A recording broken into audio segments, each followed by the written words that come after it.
Hi, today we are going to learn about recognizing one half.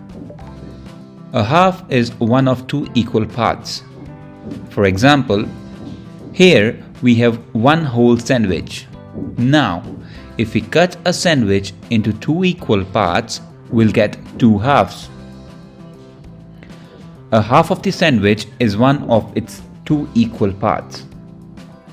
Let's take another example. To find half of something, we split it into two equal parts. For example, here you can see we have 8 gift boxes.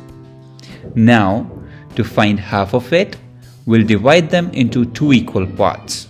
That means one part containing 4 gift boxes and another part containing another 4 boxes. Hence, we can say that to find one half, we can simply divide it by 2. So half of 8 is equal to 8 divided by 2 equal to 4.